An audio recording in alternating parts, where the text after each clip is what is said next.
Alright, boys, I'm back once again with another video. Now, you already know what time it is, boys. In fact, I'm actually in an amazing mood today.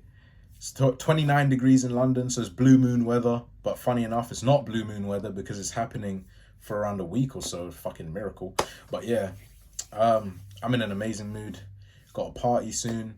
I'm just dropping this video for you guys. Gonna have it uploading while I'm in the shower, getting ready, having my meal. Obviously, make sure you hit your macros, guys. Today I'm actually eating something like 2,200 calories because I'm factoring in the fact that I'm gonna be drinking. So I'm trying to minimize how much of a overshoot I'm gonna be going on my calories. But yeah, man, just some unnecessary information for you guys, just to show you that you can actually have fun while maintaining your macros. So today's topic is actually going to be a bit interesting. It's going to be more so of a it's going to be more so in the direction of interpretation of a quote, and it's a very interesting quote. So wolves are one of, if not my favorite animal. I don't know at the moment what else I would pick over a wolf, but wolves have always been my favorite animal since I was like something like, I don't know, like 6 years old, probably even younger than that, because I used to watch a lot of Animal Planet as a kid. So that's why I love this quote specifically. So I'm going to do a bit of interpretation on it and give you my thoughts on it. I've actually heard this quote, like when I heard this quote initially when I was like 17 or 18, something like that. But it recently came back to my mind in a meditation I had. So I was like, cool, why not just make a video on it? And then I slapped it into the notes and then wrote it down on paper, obviously. So I'm going to be referring to these notes so I don't miss out on any important points. So without further ado, let's get into it. So most of you have probably heard this quote. If you're even remotely in the realm of self-improvement, or if you've kind of delved into that side of the world or the internet, I guess, you probably would have heard this quote. So it's about two wolves, right? It's a Cherokee grandfather, so Native American, for you guys who don't know what a Cherokee is. Get to reading. But anyway, it's a Native American grandfather who is teaching his grandson a lesson. And the grandfather says to the grandson, "There are two wolves that live within us and are perpetually at battle." It's a paraphrase, it's not word for word, so they're perpetually at battle. And one of them has to win. And the grandson asks, which one wins? And the grandfather says, the one you feed. And that's like the punchline, right? Because if you feed the bad wolf, you're more likely to be a bad person. If you feed the good wolf, you're a good person. Yeah, boo. That's what the very surface level thinkers, which is unfortunately a majority of the population, that's what they'll think of the quote. But if you take a deep dive into it, this is one level down. So I've got two levels down. The second level directly contradicts the first, which is kind of paradoxical, but they're both valid, right? It's just different levels of analysis. So let me cook.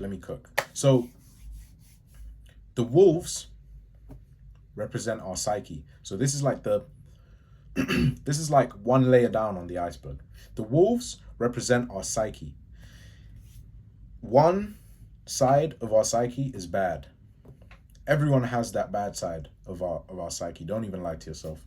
You have intrusive thoughts and you think of just doing things that are not nice. That's the best way to put it without incriminating myself, because that my bad side is pretty I mean, it's been tamed, but I have fights with the demons very frequently.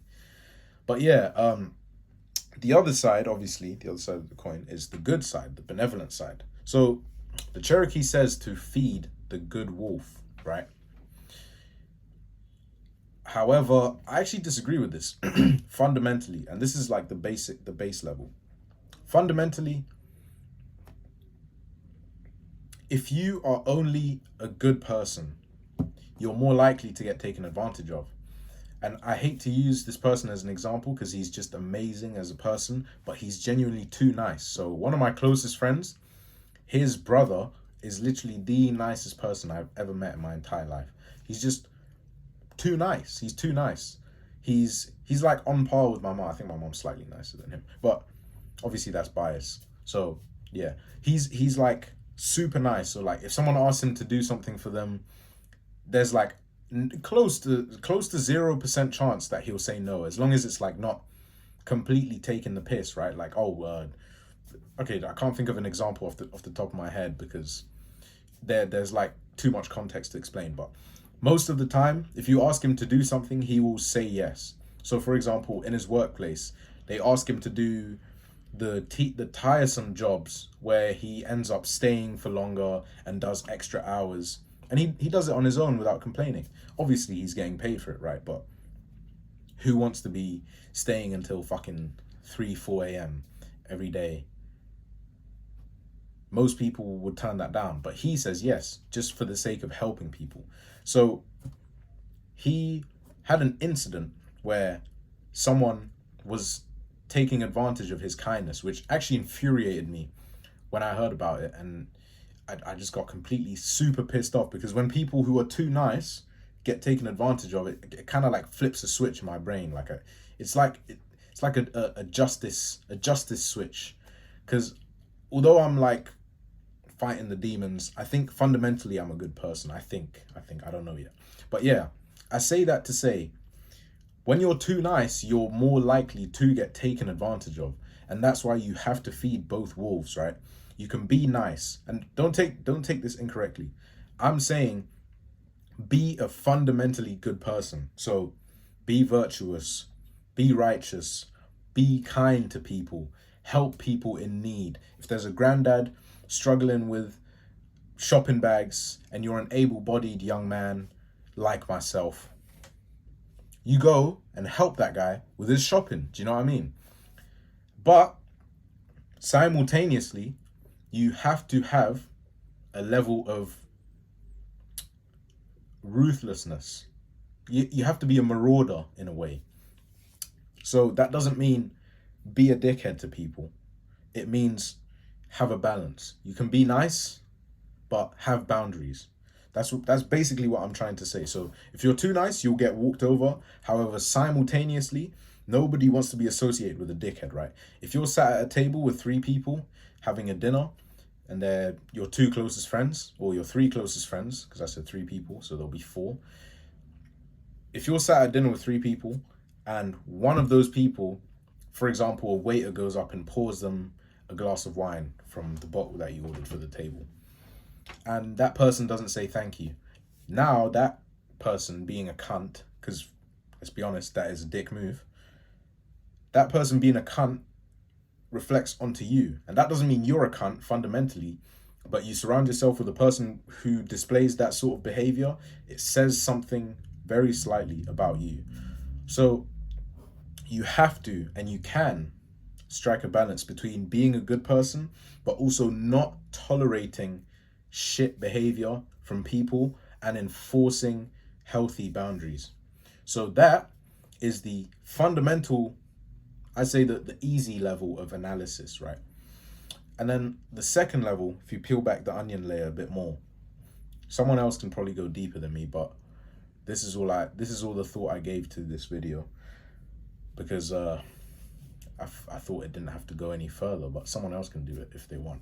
So this is the deeper level. On a fundamental level, what are wolves perceived as? Fierce, right? So I believe the reason, which actually, like I said at the beginning, it fundamentally opposes what I just told you. So, but this requires thinking. So it actually validates the first claim that the Cherokee grandfather said. So the reason wolves are the animal that is chosen is because wolves are believed and perceived by humans to be fierce animals, right? Whereas, and that's why I say perceived and believed, because most people who understand animals know that wolves aren't as fierce as they're made out to be. Most of the time they'll run away from you if you're a human, right? So wolves are chosen to teach this lesson because they are perceived as fierce. They're perceived as ruthless. Therefore meaning that you should be kind and benevolent, pick the good wolf, but fundamentally within, innately, because the wolf is the animal chosen, there has to be some element of mercilessness and ruthlessness. So, for example, you can be benevolent while also maintaining your darker side, your shadow self. If you're familiar with Jungian psychology, you'll know what that term means. So you won't be repressing your shadow self because it's expressing itself through the fact that it's a wolf chosen to represent to spin the narrative. Do you know what I mean? Most of you will probably understand this because the few people who do watch this video are actually big brain. So you have to punish people who mistake your grace for weakness. However, you can still be nice. You can say thank you to wait staff. You can and should, I say you should hold doors open for people. You should be chivalrous. Don't do this fucking cringe, like red pill shit of like, equality, they're women, right? Just be a nice person. Hold doors for people. Even if they're men, hold doors for people. Let people go before you. Like I travel, I live in London, and I don't have a vehicle yet. So I get on the bus very frequently. I'll let people go on before me. Even if I was at the bus stop first, I'll let people on before me, especially if they're older people. You give people your seat if they're in need, they're pregnant, they're old, etc. Apart from on leg days, because sometimes, I'm chatting shit. I always give my seat up when there's an elderly person. But yeah, that's what I'm trying to say, guys. The moral of the story is be a benevolent person at your core, but strike down with an iron hand. Strike those down with an iron hand who disrespect you, who disrespect your loved ones, who disrespect your standards, and who disrespect your boundaries.